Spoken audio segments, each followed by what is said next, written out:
Pinangunahan naman ni Acting Mayor Romulo Peña ang flag raising ceremony sa Lumang City Hall kung saan siya pansamantalang nag-oopisina. Giit ni Peña, panahon na para kilalanin ni Mayor Junjun Binay na siya na ang nanunungkulang alkalde ng lungsod. Mula pa rin sa Makati, may ulat on the spot si Jay Sabale. Jay? Tuloy ang panunungkulan bilang pansamantalang Makati City Mayor si Romulo Kid Peña at katunayan kaninang umaga nga ay pinangunahan pa nito ang flag ceremony sa Old Makati City Hall. Napuno ng mga taga-suporta ni Peña ang Old City Hall ng Makati ngayong umaga. Nakaputi silang damit na may nakalagay na huwag kang magnanakaw. May mga bit-bit din silang puting lobo. Pasado alas 8 nang simula ng flag ceremony na pinangunahan ni Peña. Matapos ang flag ceremony ay lumapit siya sa kanyang mga taga-suporta na naghiyawan pa sa tuwa.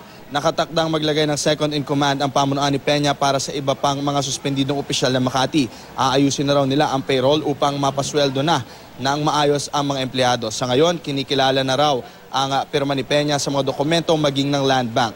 Magpapadala na rin daw ng City Treasurer and Department of Finance upang maging tuloy-tuloy na ang transaksyon. Matapos ang flag raising ay pumasok na muli si Peña sa loob ng City Hall upang pumirma ng mga dokumento kung saan isang regular working day lamang umano ang araw na ito. Panawagan naman ni Peña na kung walang kasalanan ang mga Binay, mas mabuting mapagtulungan na lamang ito. Bukas daw si Peña sa posibleng pakikipag-usap kay Junjun Binay. Simula raw noong 2010, bagay na hindi nila nagawa. Iisang beses na lamang daw sila nagkita nito simula noon at sa loob pa raw ito ng simbahan.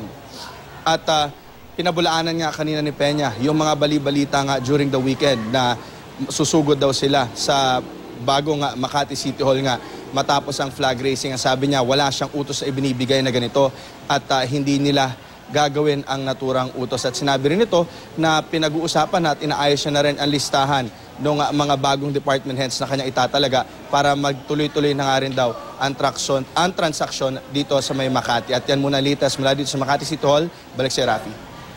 Maraming salamat, Jay Sabale.